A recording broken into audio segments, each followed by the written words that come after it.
Gandang gabi, ako ay nagbabalik, DJ B-Boy Bibo para sa ating tuloy-tuloy na BB Time tungkol sa usaping reto.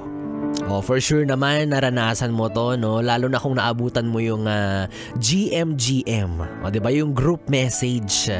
Tuwang-tuwa ka pa kapag pinaplug ka ng kaibigan mo. Usually, di ba, kaibigan naman talaga yung mahilig magreto, no? Sasabihin sa text, plug, plug, plug! Tas ang laman ng text, DJ B-Boy Bibo, mabait, makulit, mukhang loloko-loko, pero magseseryoso pagdating sa'yo.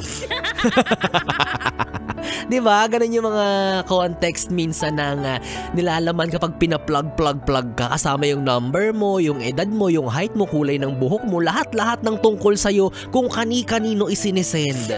Tapos tuwang-tuwa ka naman. Diba? Sasabihin pa doon, message nyo na, masarap kausap to. Kutos sa hindi re-respeto. Naalala ko talaga ganun yung mga linyahan no? Diba? Ganyan na ganyan yung format ng pagre-reto noon. Yung kahit hindi mo alam kung anong itsura ng tao, pero since maharot ka, i-message mo pa rin, ganun. No, tapos mag-eyeball kayo. Ito na yung exciting part, yung kung sino ang napiling maka-eyeball nung taong pinagretohan. Yan, di ba? Ang usapan kunyari, ganito, magkikita kayo sa ganitong mall. Tapos sa message, sasabihin mo, oh, naka-blue ako na stripes tapos naka-maong ako na pants. Pero ang totoo, naka-shorts ka lang tapos naka-black kang t-shirt. Kasi sinisipat-sipat mo rin kung nasa na yung ka-eyeball mo, kung ano bang itsura niya, ano bang hulma niya. Tinitignan mo kung pasok ba sa taste mo, sa standards mo, 'di ba? Tapos kapag hindi mo siya gusto, tatakasan mo. Ganon kaka-demonyo. Ang sama ng ugali, no? Ininjan yung ka-eyeball porkit hindi nagustuhan. O meron din naman yung mga nirereto mismo yung sarili sa kung sino-sino. In a way na, paano ba yun? Nagsusulat, di ba? Nagsusulat ng number sa likod ng pinto ng public CR. Di ba? Sasabihin dun sa caption. Sabihin dun sa sulat, message nyo na ako. Matagal na akong walang ano. Walang ano, hulaan mo, message mo muna ako. Ang harot, nakakainis. Pero kasi ngayon mga yes friend, no, modern na. Kumbaga, kapag may nereto sa'yo, yung una mong hihingiin, yung yung Facebook account, 'di ba? Kasi diyan mo na makikita lahat, nakalatag na diyan lahat ng gusto mong makita, yung birthday, kung taga saan, sa nag-aral, sa nagtatrabaho, and most especially kung anong itsura.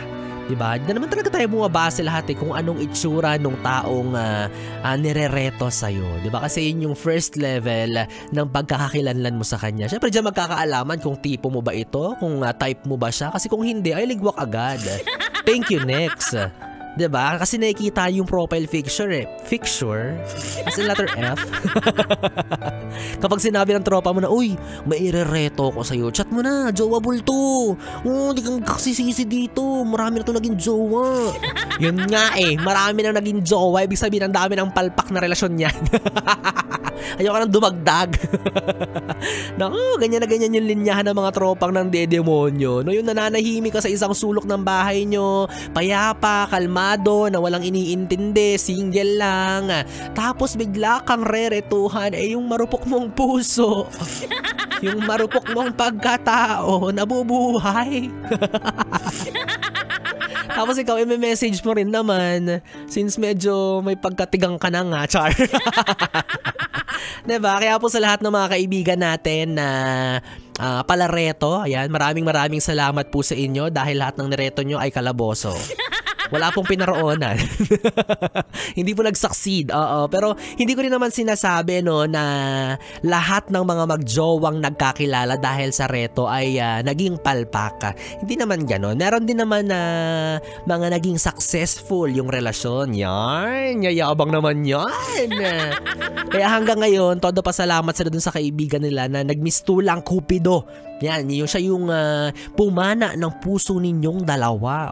Ay, o kaya naman minsan, no, wag nyo rin naman siyang kalimutan. 'Di ba kapag magde-date kayong dalawa, sama nyo siya kasi minsan, 'di ba nakakalimutan na natin kung sino yung naging daan, kung bakit kayo nagkakilala, kung bakit kayo nagkamabutihan ng jowa mo ngayon. Wag natin silang i-set aside, wag natin silang kalimutan. Oo, hangga't maaari, minsan yayayain nating lumabas, 'di ba? Bilang pasasalamat, kung gusto niyo isama niyo sa honeymoon niyo, 'di ba?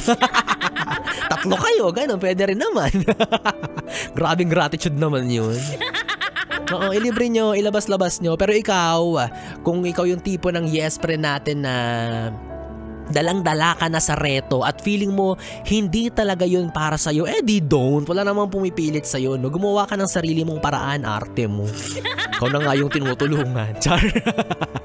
Charot. Tapos kung ikaw naman ay naniniwala pa rin sa kapangyarihan ng reto, ay congratulations sa'yo. At least meron ka pa ring hope or other possible ways na kinukonsider para magkaroon ng jowa. Go lang! Diba? Mag-post ka na sa Facebook mo ngayon, sabihin mo, reto is now open. Pwede isa, pwede rin namang 5. Char! Pangit ko talaga magpayo, no? Nakakainis. Oo, daig mo pa yung nagpa-audition sa Pinoy Big Brother pag ganyan. Basta ako, no, yes friend kong Bibi, bago matapos ang gabing ito, papaalalahanan lang kita na si Biboy Bibo ay naniniwala na bakit ko pa idadaan sa reto kung kaya ko namang dumiretso ng ligaw sa'yo. Ang arte-arte naman yan. Kakainis. Ganon yung linyahan para magka-love life. Dapat may konting kurot ng pagka-agresibo. Kainis.